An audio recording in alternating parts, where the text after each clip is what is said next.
And welcome to Habs Unfiltered, episode 160. I am your host, Blaine Pudvang. I'm joined now by my co-host, Treg Wilson. Good morning. Matt Smith sends his regards, but he could not be here as he is working yet again.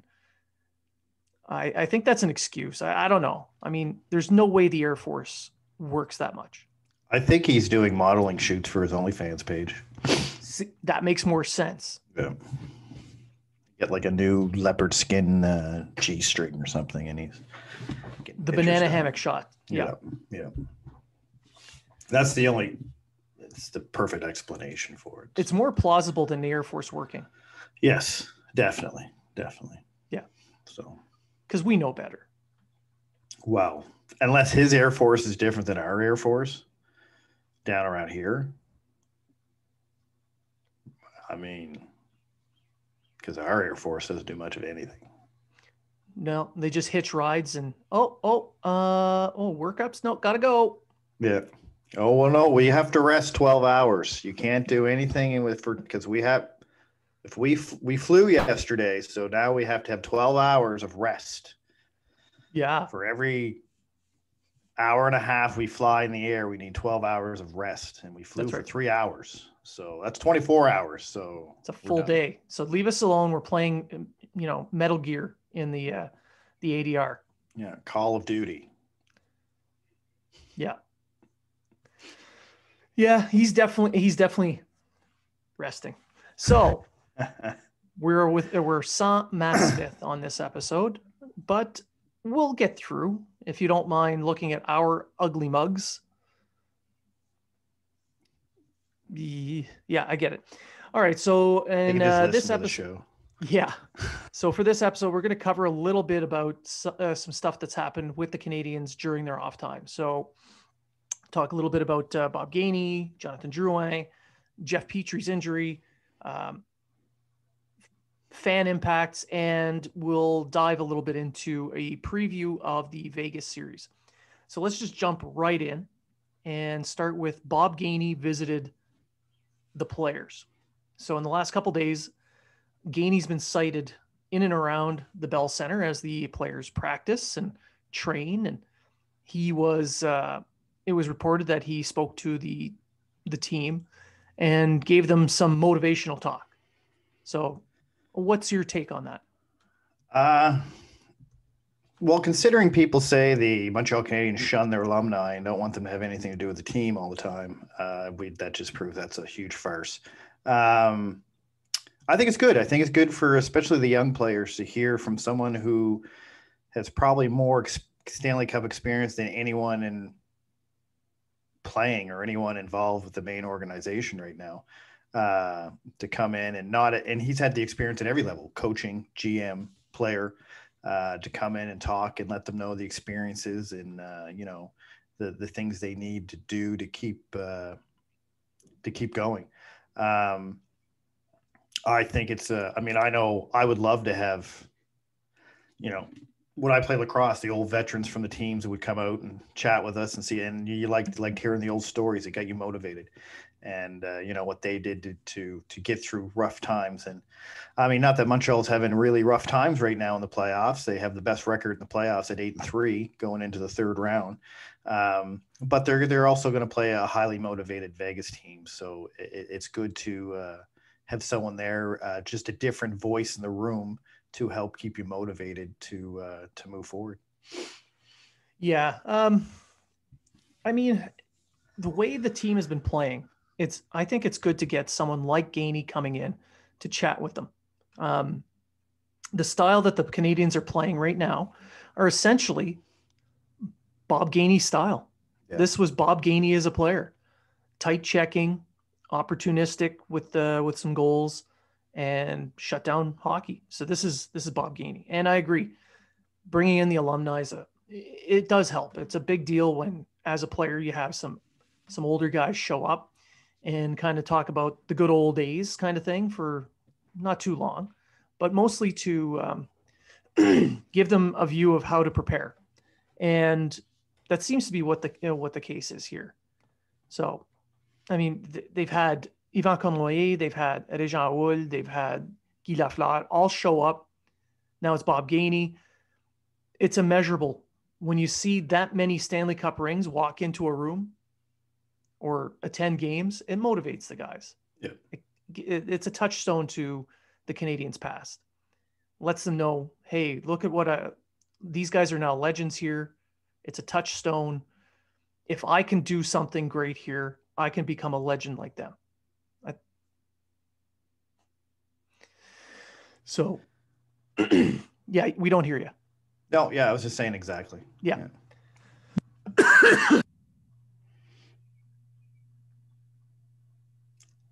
And now we don't hear you.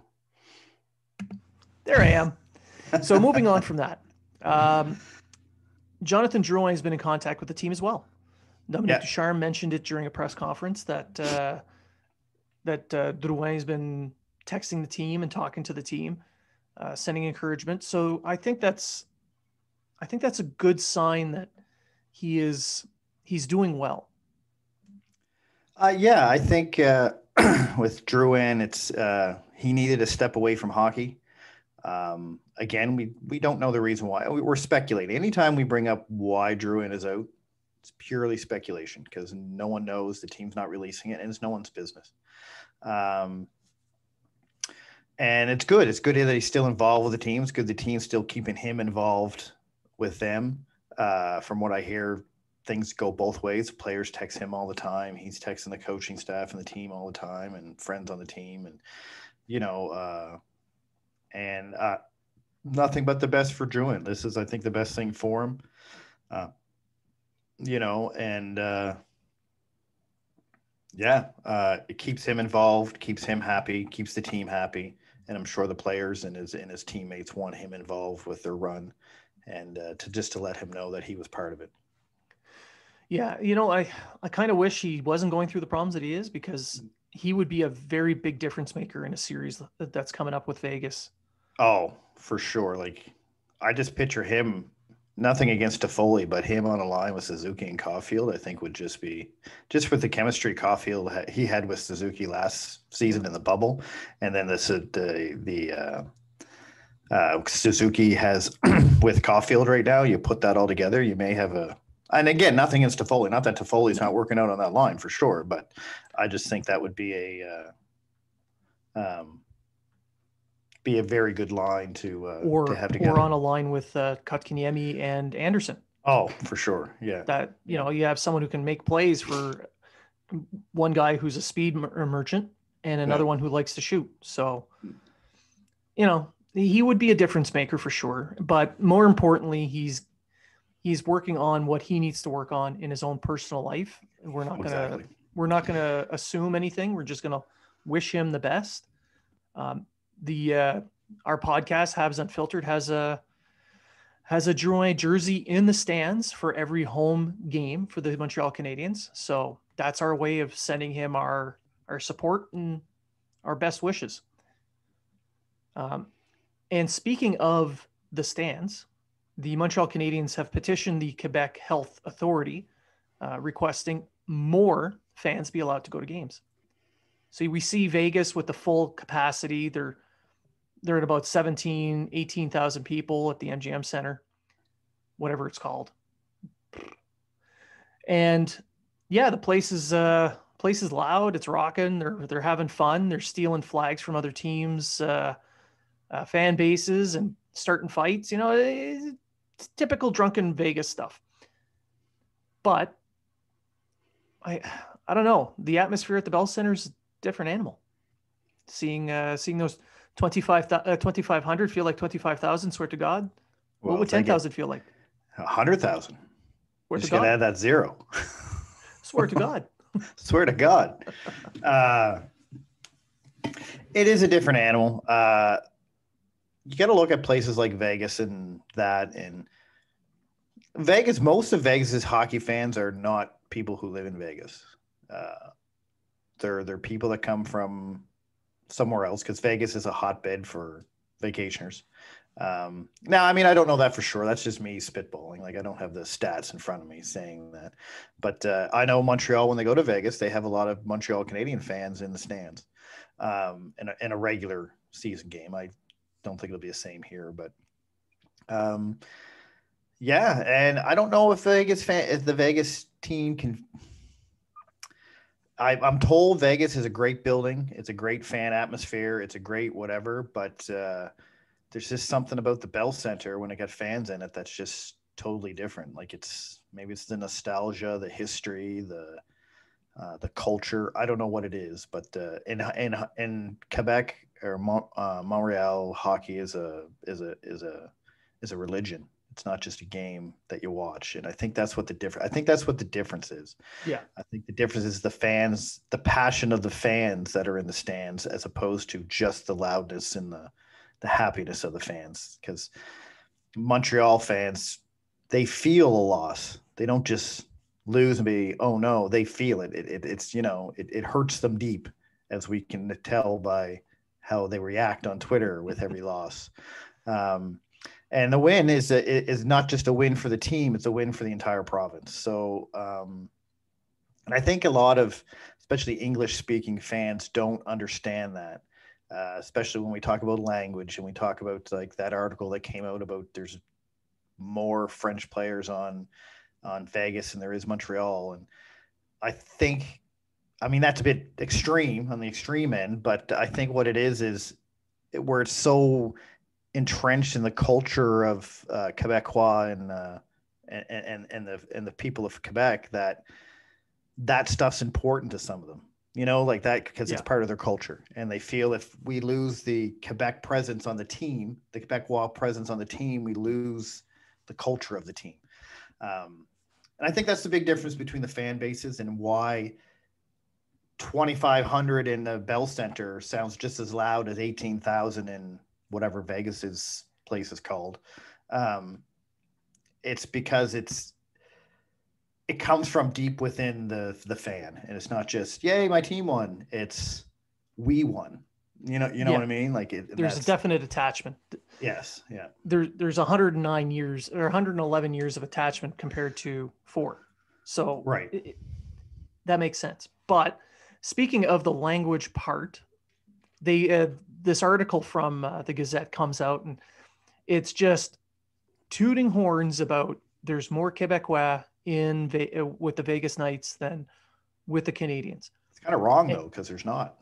Well, there is. There's one extra. But isn't there 4 Quebecois and Canadians? There's 4, but they got 5. So. Oh, okay. I thought Vegas only had 4. My bad. Yeah, whatever. There's more. They've got more. Oh God. Anyway, they pulled the same crap when the Jets series began, because they had a couple, and then that narrative got swept away pretty quick. It's funny, when the team doesn't win a game, it's all about the Quebecois not being there, and when they win, they hush right up. There's even a radio announcer in Quebec who used to be a politician who has wished the Canadians ill will. They want the team to lose in a crushing fashion so that people can realize that this team can't win without francophones. And to him, I say, fuck you.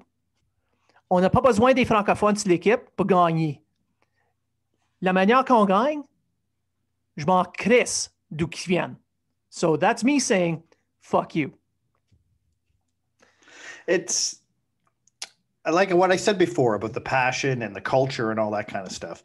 But what do you want? Do you want a deep-rooted francophone culture within the team, meaning you have over 50% francophone players on your team, or do you want a winning team? Exactly. You look at when the Quebec Nordiques were in the league, and that was their main focus, was to create that connection with the language and the culture of the province. And that's fine. They had a good team for a while, for quite some time, but what did they win? Nothing. Absolutely. They didn't win anything until they started drafting European and English players. And I'm not taking away from francophone players when I say no, this. But you look at their list of their top players in their history while they were with the NHL. None of them are French. No, none. Even in the 80s, 3 of their top players were Finnish or Swedish, Statsing brothers. No, they're Czechs. Czechs, yes, sorry, Czechs. They're Stasi, Mary and so Anton. you look at their focus on language, culture, that connection. They won sweet nothing. And then what happened in true nationalist pride manner? The team separated and went somewhere else.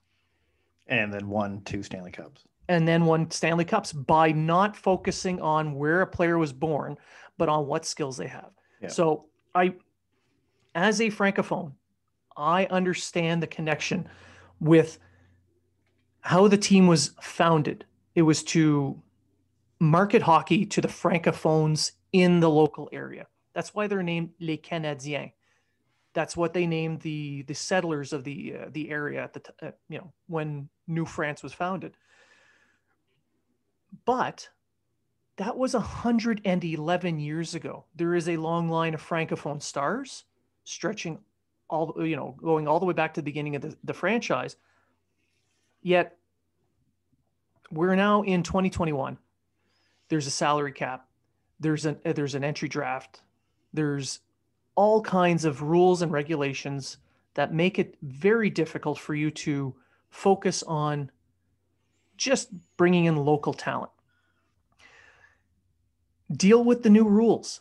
Sure, bring in some Francophones when you can, but let's be honest. When they traded for a big name Francophone player, what did they do? They vilified him. Ran him out of town. Jonathan Drouin got vilified because they traded away a Russian left-handed defenseman. They fell in love with that guy as soon as he left. Oh, look at Sergachev. Look how good he is. And yes, he's a good hockey player. And yes, he would help this team right now. There is no doubt about it. But don't tell me that you want Francophones brought in and then complain how they're brought in and then vilify them if they don't become superstars. Not just that, but at the time of the trade, nobody was against this trade. When they traded, just played 4 games in the NHL, Sergachev, very few people for Drouin, very few people looked at this and said, oh my God, what a horrible, horrible trade. Some people said, I don't like the fact we're trading away a need for for someone we don't need. Like we didn't need Drouin to be a center, right? And Drouin wasn't a center. But no one, especially in Quebec, no one was saying this was a bad trade because they were getting that Francophone player who had the potential to become a superstar. And if you really want to look at the Drouin situation, and I wrote an article about this a while back, it's not Drouin's fault. First of all, he got traded or who he got traded for. Second of all, Bergevin brought him in to play center, a position, number 1 center, a position that Drouin was not prepared to play. And that was quite apparent as the season went on. So Drouin coming to Quebec after that trade was set up to fail. And let's be honest, through his time with the Canadiens, it hasn't been bad. He's matched his career highs in points. He has been every year except for the year he was injured. He went up in points. He progressed. Yeah, and he's an advanced stats darling with his zone exits and entries, which is exactly how the team is built for transition play. All this talk of, well, we could really use Mete because he's so great. Drouin was the same type player. But he actually played more. Yeah. And he actually put points on the board, unlike Mete. I can honestly say that you watch social media during a game when he was playing, and he would be having a monster game, putting up 3 points, 4 points, playing an excellent 200-foot game. You would not hear a single peep out of people. But the next game, he'd make a giveaway, or he didn't quite make it back on defense on time, and then boom, all over him like a cheap suit. Especially if he didn't have any points. What I used to hate he would actually have a good game, a good 200-foot game, but not get any points. And the first person people complain about, like during the regular season, I do a hot and not for every period. Who was hot this period? Who was not? A couple of times I put Drouin in the hot because he never get any points, but he was playing good. He was playing a good hockey game. And the responses I would get, I don't know why you got Drouin is hot while he's playing a good game. Oh man, didn't you see when he did this? That was 3 games ago. You know what I mean? Yeah. Like, this is based on this period that I just watched. Uh, or that article I put out, and you have a more recent article on the Drouin situation, but the article I put out about how he was set up to, it's not his fault that his tenure in Montreal has gone the way it is. People were just, and you could tell they just read the headline, didn't even read the article. People were just, oh, Drouin's terrible. It was the worst trade ever. He blah, blah, blah. And then I'd point out, yeah, but he did this and he did this. He in the off season, he worked with Dom Ducharme with video to help his 200-foot game so he can be a better all around player. Like, and now you're telling me he's lazy. Now you're telling me he doesn't care. Yeah, exactly. You have no idea, right? So anyway. So all we can do is wish Jonathan Drouin the absolute best. Yeah. We have some contacts in there, so we have an idea of what's going on, but we're not talking about that. We're just giving Drouin our best wishes and hoping that he is feeling better and ready for next season, no matter where he plays. Yeah. So moving on from Drouin and the bullshit language crap, let's jump right into the upcoming third round semifinal series with the Vegas Golden Knights. And no surprise to me, nobody has given the Montreal Canadiens a chance whatsoever. The Knights are too strong. They are too fast. They are too great. The Canadiens are going to be crushed. Sweep in 3. It's over. Does this sound familiar? I mean, this is the first round and the second round all over again. Yeah, well, I'm not saying the Canadiens are definitely winning this series, but come on. You watch this team that's played the way they have in these playoffs, and you give them 0 chance. If you look at the tail of the tape, which was put out by NHL last night, Vegas is 8-5. Canadiens are 8-3. Vegas has 40 goals for, 31 against to Montreal's 28-24. Power play goes to the Canadiens. They're 18.8 to Vegas's 14.3. PK goes to the Canadiens 90.3 to Vegas's 71.4. Now, Vegas has scored 40 goals, but their leading scorer only has 11 points. It's William Karlsson. Tyler Toffoli has 10. Now, I know what everyone's going to say. Oh, well, Montreal was playing against the North Division, which is the weakest division, and that bullshit. Okay, well, explain to me why the Leafs and the Jets were going to mop the floor with the Canadiens if they were so weak. Explain this to me. Explain this narrative. Then look at the West Division.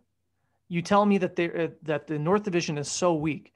Then you take a look at the West Division, and Vegas, yeah, they got 40 wins, but they also beat up on some really weak competition in the LA Kings, the Arizona Coyotes, the Anaheim Ducks, and the San Jose Sharks.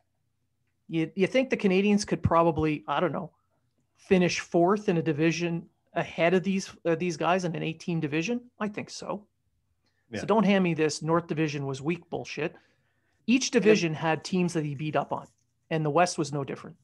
And another narrative I found interesting was, Montreal can never beat Colorado Vegas. Look how they're played. They're so wide open. They're so this.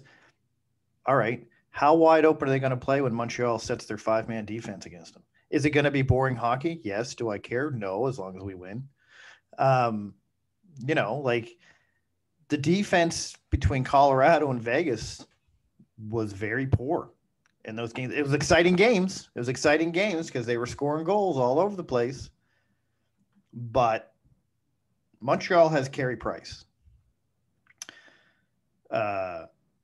Vegas has Marc-Andre Fleury, who has a habit of choking against the Montreal Canadiens. Montreal Canadiens, I think, are 5-3 against Vegas in their all-time matchup or something like that. But all through Fleury's career, he only has an .889 save percentage against the Montreal Canadiens in his career, playoffs and regular season. So I mean, I'm really hoping that Marc-Andre Fleury shows up in this series. Yeah, If he does, that'll be helpful. And I'm not taking away from Marc-Andre Fleury. I'm just saying, and history dictates against the Canadians, he doesn't play very well. That's all. But it's going to come down to if Montreal's 5-man defensive system can hold back Vegas's offense, and that's what it's going to come down to.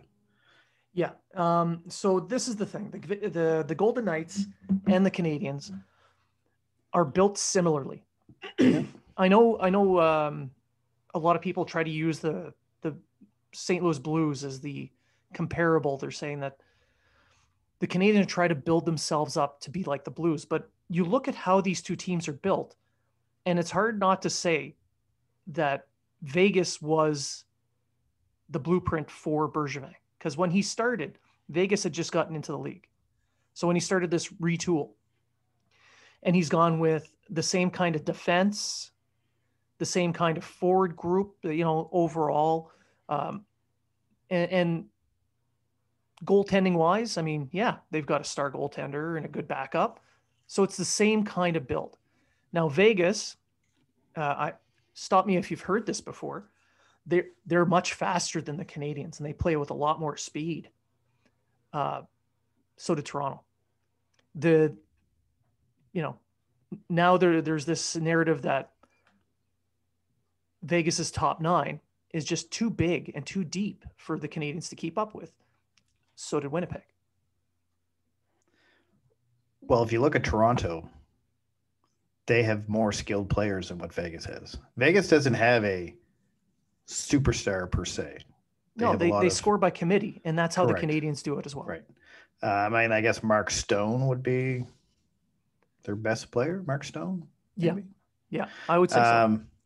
And I mean, I'm not taking away from Vegas. They got Mark Stone, they got Carlson, they got Pacioretty, they got Peter Angelo back on defense, Fleury and Nets, the Theodore on defense, Jay Theodore. And it's not that they don't have a bad team. But like the Montreal Canadiens, they don't have a superstar team. They don't have a Marner or a Matthews or a Stamkos or a Kucherov or something like that. They have a like you said, they score by committee. They have a top 9 that's pretty solid both ways up and down the ice. But you look at Montreal's roster and you look at what they've done so far through these playoffs against these really shitty teams that they've been playing that were supposed to blow them out of the water. Pick your poison. Are they supposed to blow Montreal out of the water? Or are they some of the shittiest teams in the NHL? Which is it? You can't say it's one when Montreal's not winning and the other when Montreal wins. So now the Canadians, I mean, you look at Vegas and you look at the two teams that the Canadians have played against so far. They've had star centers to play against the Canadians. This one, Vegas has Carlson and Stevenson. Yep. I mean, they're good, but they're not world beaters by any stretch. And Stevenson was kind of this is his best season in his career, and he is centering the top line with Pacioretty and Stone. So clearly the big weapons on that top line are the wing, not the center. For sure. Which does cause a problem for Danault's line, because if they're going to match up, Danault's not going to be going up center to center. They're going to have to shut down Stone because he is the linchpin of that line. Yeah, I mean, you have Marcia Show down the center too, but he switches back and forth, but he's mostly a wing, because he plays on Carlson's wing. Yeah. So that's correct. Yeah. So if you look at, I'm just looking at the roster from Hockey Reference, but they haven't listed as C. But if you look at their top scorers, Stone 61 points, Pacioretty 51. Then it was a drop. Marcia showed a 44, and then after that point wise it just drops. But you're absolutely right. Stone's the guy they got to shut down. And really, it's the center. Yeah, your centers are pretty. I mean, after Carlson and Stevenson, you pretty much got Nozick and Wall. So Watt plays there, and they got this. They got a rookie playing on the fourth line. Sounds familiar, again, right? So But it's that top six is still really good. But that top line of with Stone and Pacioretty, that's the one that Danault is going to be lined up against, and they're going to have to find a way to shut down that line offensively. But here's the kicker: that line is an excellent two-way line as well. Yep. They're a possession line, just like Danault's line is. And we talked about possession lines that they've gone up against. And in the first round, Danault's line essentially shut down Matthews's offense, but Matthews had a 63% expected goals for. What they did was made it possible for Price to make the saves. Yeah. In the second round, they shut down Wheeler, Ehlers, and Connor. And there it was mostly Danault's line doing the shutting down, keeping them away from Price. To be effective in this round, they're going to have to find a way to kind of meld those two together. If they can keep Pacioretty and Stone to the outside, away from the front of the net, they'll get their chances, but Price will be able to see it, and that's how they can shut that line down. I truly believe they play the way they did against Winnipeg, Montreal should do okay in this series. Personally, I truly believe that. Yeah, I'm expecting a good series. I'm expecting a really good series. I'm not. You look at The Athletic or Sportsnet, or it's 6 or 7 games. Yeah, for a lot of the people, yeah, but quite a few are throwing 4-5 game series and Vegas dominating and everything. I don't see it that way. I see a 6 or 7 game series, and I do see a path for the Canadians to win. Yeah, it's not totally guaranteed. Agree. No, I totally agree. I think the Canadians, with the way they're playing, the energy they have, the attitude they're taking into each stage, like Montreal's taking the attitude that we believe we can do this. We're not going to get over cocky about it. We're not going to get, you know what I mean? We're just going to go out and do our job. And we feel if we do our job, we'll win these hockey games. And that's the attitude you got to take, especially when you know you're the underdog every round. Like, even if Montreal gets past Vegas, it's not going to matter who they play in the Stanley Cup. It's going to be the Islanders. But it's not going to matter who they play in the Stanley Cup. They're going to be the underdog. They are the underdog, and they know this. They know we're the underdog no matter what we do. We could sweep Vegas, go to the final, and everyone's going to say we're going to get walked all over by whoever's there, right? And they relish in that, and they're like, no, we'll take it. We want people to underestimate us, right? Because we know what we can do. This team was built for the playoffs. Sorry, Toronto guys that Matt Bedard and I argued with at the first of the season, but we were right. You were wrong. This team was built for the playoffs, and it's showing. Yeah. And DeBoer, the head coach for the Golden Knights, was calling an old friend in Paul Maurice to get a heads up on just exactly how the Canadians play. And I hope he took all the notes from Paul Maurice, because if he does everything Paul Maurice did, thank you. But DeBoer is a much better coach. A lot of people complained about that. I thought that was a good idea. I'd do the same thing. If I was a coach going against a team in the next round, I'd call the team that just lost them and say, hey, what did you do wrong? You know what I mean? Like, where do you think you went wrong so I don't make the same mistake? Basically is what I do. I mean, Paul Maurice would just say, I had no idea what to do. I didn't adjust. They did this, and I was just like, let's keep going. Yeah. And it didn't work. DeBoer's clearly doing video work, and he's just trying to get more information. He's coaching. He's doing exactly what he's supposed to do. Exactly. And the Canadians aren't without that as well, because they have Corey Perry in the dressing room, who was part of the Dallas Stars last year, who beat Vegas in the playoffs. Yeah. So you have someone in the room who beat this team last year. So this Vegas team is not that different. They added Peter Angelo, and that's pretty much the difference. That's about it. I was just going to say that. Yeah. So they don't play any different. So you got Perry, who knows what it took to beat them last time. And Dallas wasn't supposed to beat them last year. No. So it's going to be an interesting series. I mean, It's pretty much the oldest team in the NHL versus the newest team in the NHL. There's lots of storylines. I tweeted about it. Pacioretty versus the Habs. Mark Stone's microfracture versus the Habs. Old versus new. Price versus Fleury. Habs the underdogs again. Everyone's saying they're going to get destroyed, especially if they're a Leafs fan. Leafs fans changed their colors a lot. They went from the Leafs to the Jets to the Knights. Every round. It's always it's always different. And the Jets are going to destroy Montreal.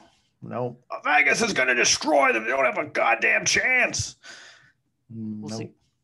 So maybe there's even websites out there that are now selling Knights gear as Canada's team. Like, come on.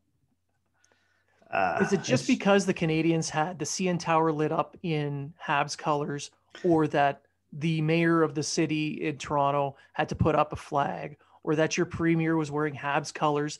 I mean, you've got an inferiority complex. We can tell.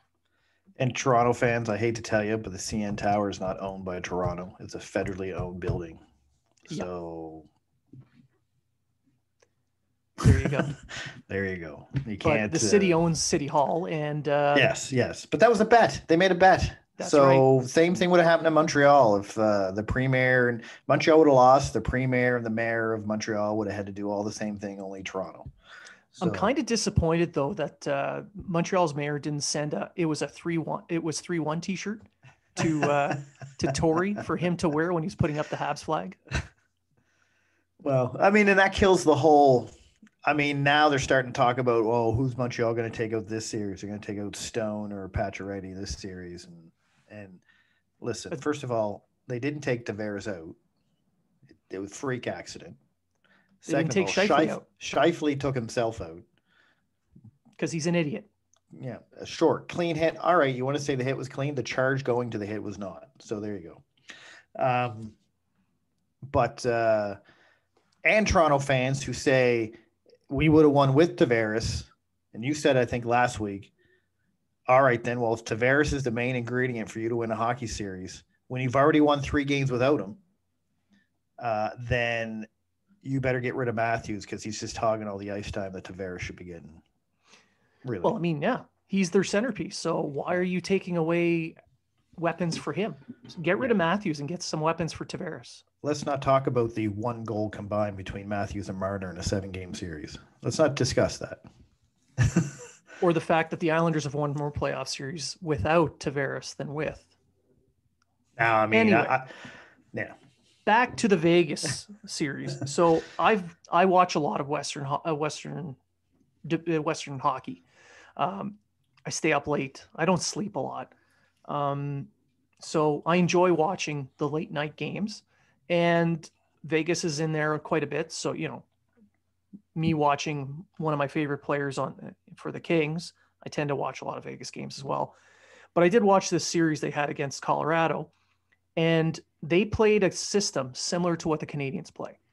So Vegas is already going into this series playing the way that the Canadians are going to want to play. So the Canadians are going to be able to dictate the pace they want to dictate. They'll be able to slow down the pace of the game, which favors the Canadians. But the difference between the previous series and this one, that the Canadians are going to have a hard time in generating turnovers and launching their transition game. Vegas doesn't give away the puck a lot. What they do, if they don't have a play, they will dump it in.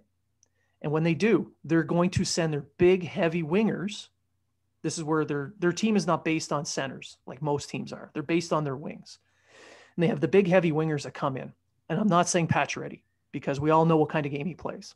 He's big, but he doesn't play heavy. Mark Stone, on the other hand, sure as hell does. So they're going to go in, tuck Stone. They're going to throw pucks in deep. They're going to go at the defense.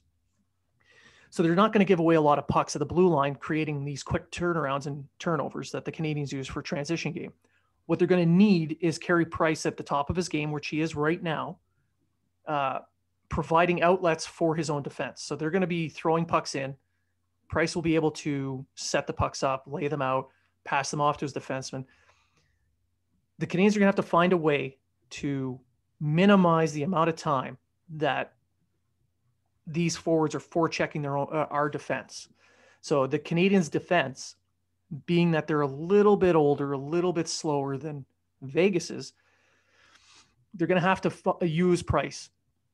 But that's the same game plan that the Canadiens are going to be using on Vegas's defense. And Colorado didn't do that. Colorado liked to hold on to the puck. They loved possession. Whereas the Canadiens, just like Vegas, if they don't see a play, it's dump in deep and cycle. This is where the Montreal's fourth line is really going to be a factor, in my opinion. So this left wing lock system that the Canadiens use, which it's not the trap, it's a version of it. You funnel players to one side or the other, will be better. It's better suited to play against Vegas. So this is the reason why I'm giving the Canadiens a really good chance of winning this series. I'll admit I didn't watch a lot of Vegas games. I watched the last 3 against Colorado. And you're right. They do play, from what I've seen, they play a very similar style to Montreal. A little faster, I think, than Montreal. Yeah. Their game is. And I think that's because their defense is faster than what Montreal's is. Their defense is very involved with the play. And that's fine. Montreal started getting that way with Winnipeg. They got their defense involved, and it worked for them.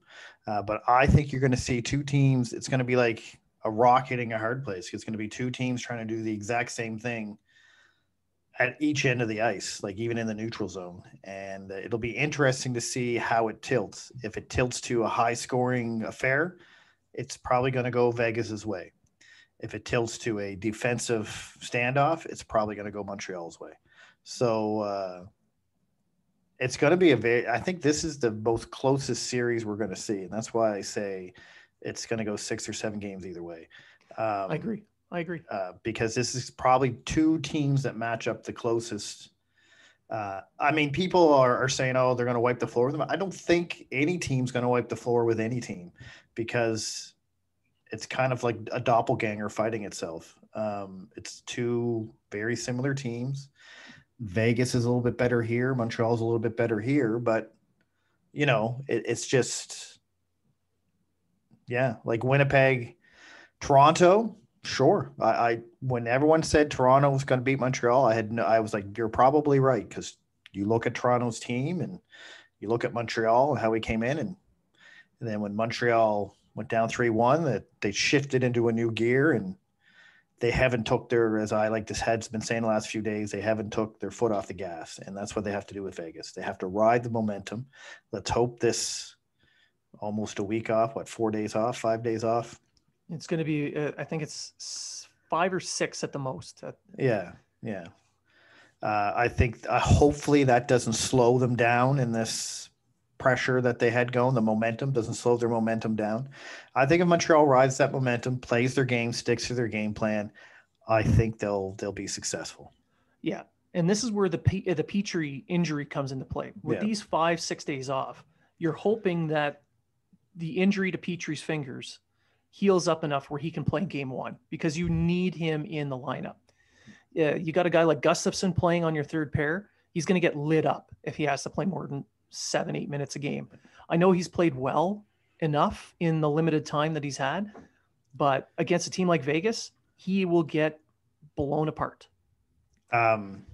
Ducharme said the other day that it didn't look like Petrie be available for game 1. No, he mentioned maybe.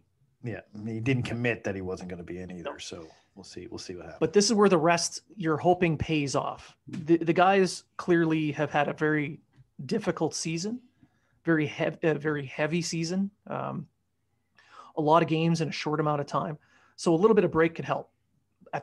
But on the same token, when you've got 7 games in a row, it could break up that momentum. It could.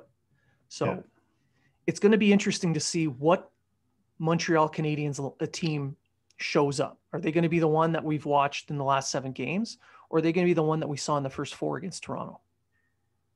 It'll be interesting. I'm hoping with the momentum and the way they're handling the success, I'm hoping it'll be the same team we saw the last 7 games. And if that's the case, then I think it's going to be a tough time for Vegas to win this series if that's the case.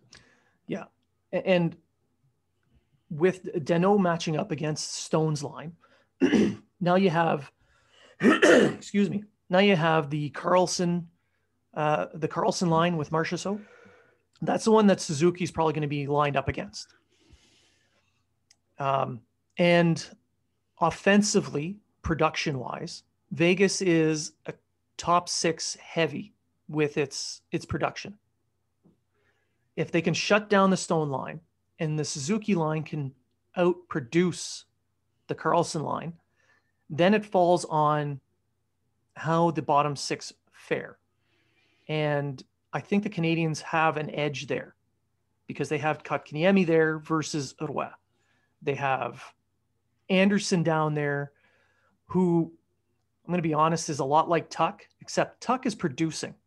I don't know what's going on with Anderson. He scored that first goal in Toronto game 1, and he hasn't done anything since. Mind you, he's been hitting and he's been playing a good 200-foot game, but offensively he's done absolutely nothing.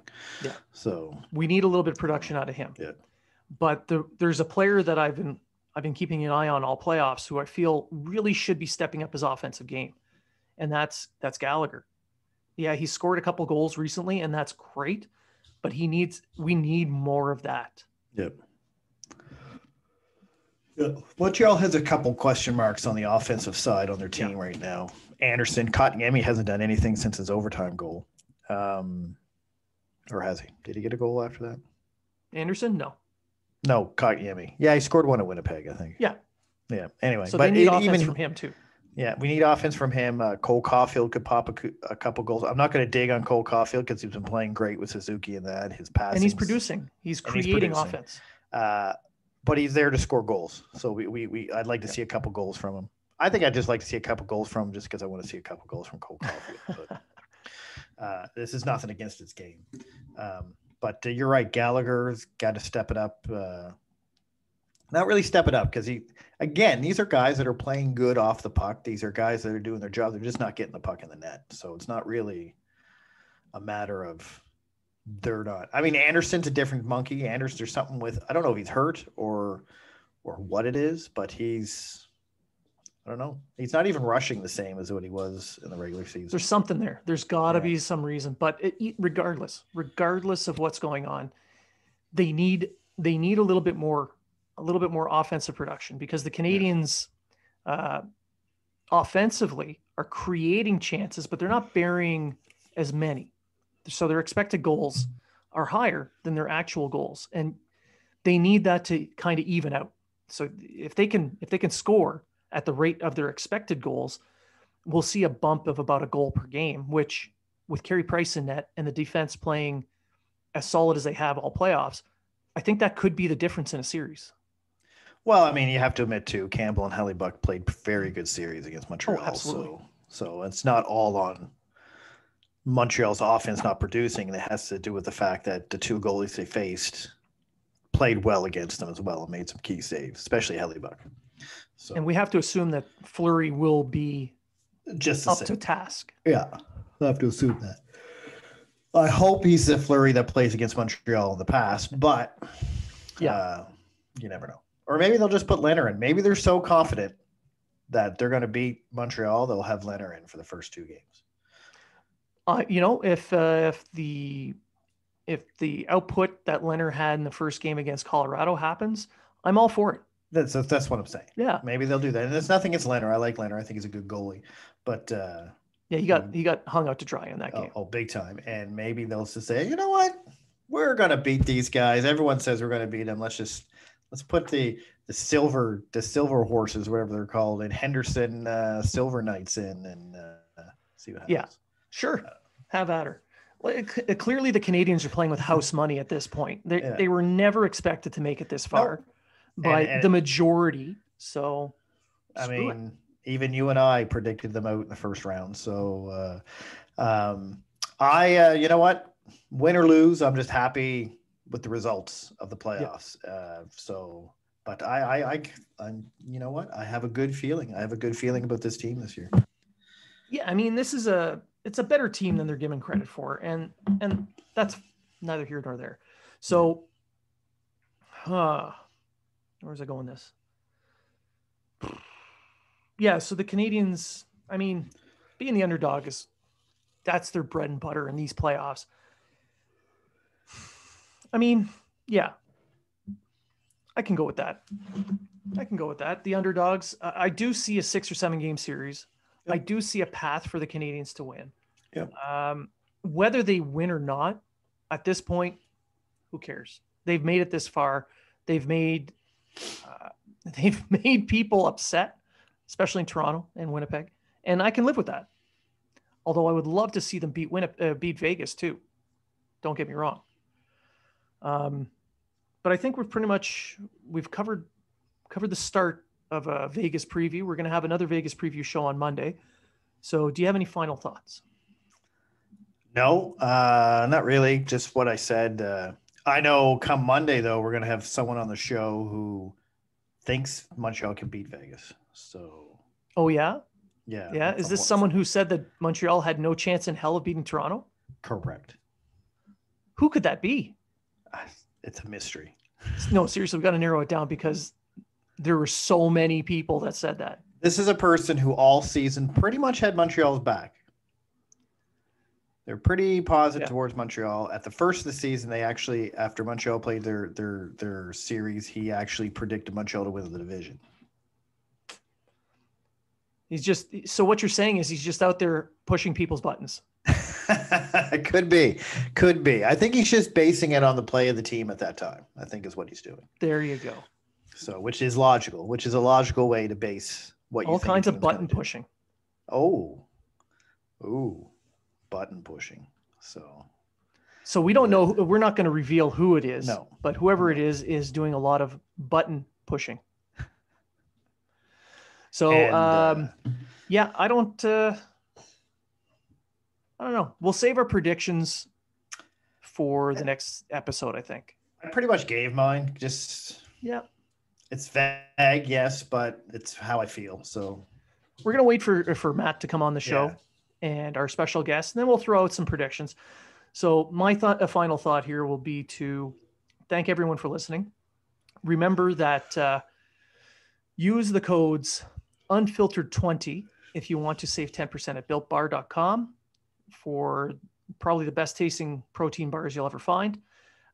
Unfiltered 20 will save you 20% off at East Coast Lifestyle on any of your purchase. And Unfiltered 20 will also save you 35% off the fees of any ticket purchase.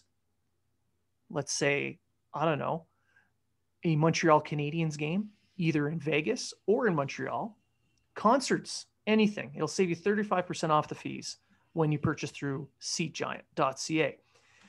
And finally, we at Habs Unfiltered have been giving $25 for every win to the Montreal Canadiens Children's Foundation. So we hope that you can provide some help there.